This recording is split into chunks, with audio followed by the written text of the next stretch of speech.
Highs and lows, ups and downs, hot and cold sweats. I went through seizures.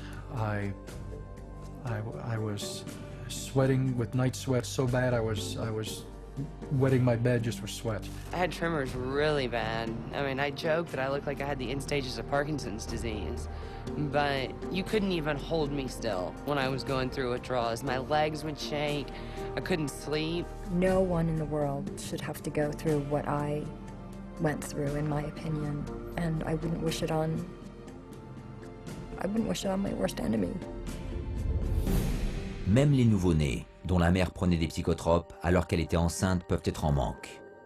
Ces nouveau-nés sont irrités, hyperactifs, suivent un rythme de sommeil anormal, vomissent, ont la diarrhée et ne grossissent pas. Mais c'est l'aggravation de certains effets secondaires entraînés par le sevrage d'un psychotrope qui peut avoir un effet désastreux chez l'individu. Now the person stops taking the drug, and the effects of the withdrawal or the effects of stop taking the drug are increased and amplified symptoms like the depression or suicide ideas, or etc. They have tremendous mood swings. They invariably get violent.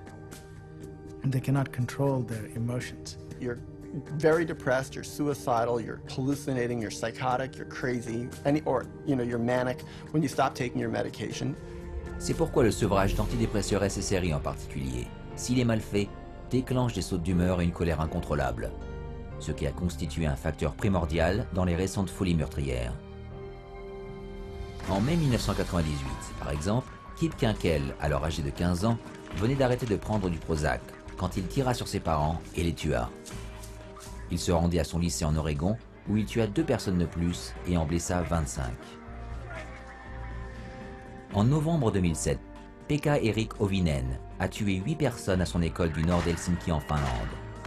Peu de temps auparavant, il avait réduit la quantité d'antidépresseurs qu'il s'était fait prescrire pour un trouble de l'anxiété ou avait arrêté d'en prendre. Jour de la Saint-Valentin 2008, Université du Nord d'Illinois, Steven Kazmierczak est rentré dans un hall d'école bondé et a ouvert le feu, tuant 5 personnes et en blessant 18.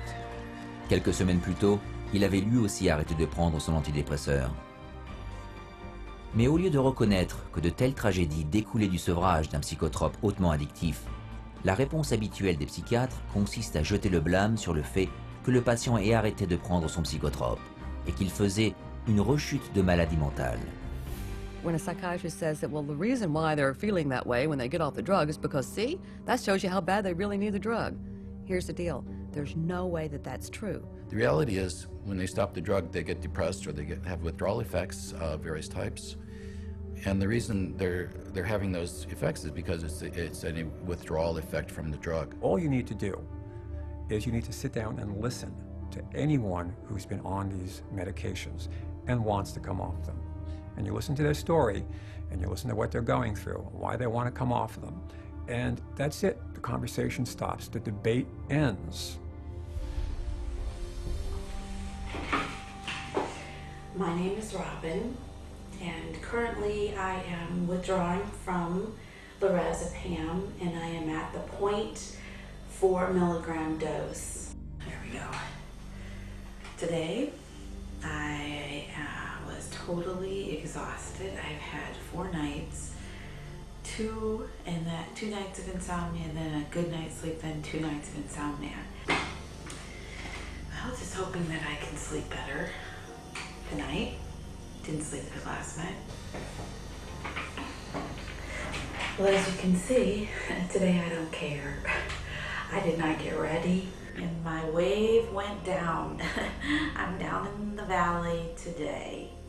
One of the side effects or withdrawal symptoms for lorazepam can be night sweats or hot flashes, a little lightheaded and kind of dizzy, anxiety, sore throat, weepy, very, very tired, grouchy, just overwhelmed, distraught, distressed. I began to experience suicidal thoughts. I think I've said a little bit to my husband, but he was already worried enough. This is really the first time I'm saying something about it.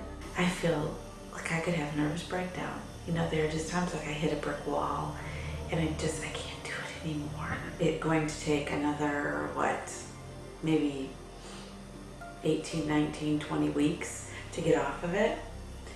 And that is very overwhelming to me. I'm weary today. And this is how I used to be for many weeks with lorazepam. And that's the hardest thing, is you are trapped into living it out the way you have to live it out in order to be safe. So that's frustrating. I just want my life back. And that's where I am today. Il fallut à Robin des mois pour se sevrer d'une seule des drogues psychiatriques qu'elle prenait. Et les spécialistes en toxicodépendance s'accordent à dire que la seule façon de faire un sevrage en toute sécurité, c'est de le faire lentement. You just can't cut people off from these drugs. Sometimes it can take up to a year or more, depending on the person and how long they've been on the drug and how we wean them off. You can't stop these drugs cold turkey. No. I would never advise anybody to just stop them. They need to be under the care of a medical practitioner. When some of my patients come in and they talk to me about getting off of psychiatric medications, I really caution them not to just stop their drugs cold turkey, because that can really send them into a tailspin. The data is right there. It's going to cause the symptoms that it causes. It's going to have withdrawal effects. And they know it. There's not a psychiatrist that doesn't know it. Et pourtant, les psychiatres nous disent que les drogues psychiatriques sont le seul moyen d'empêcher les gens de devenir fous et de plonger dans une détresse mentale. Mais est-ce vraiment le cas?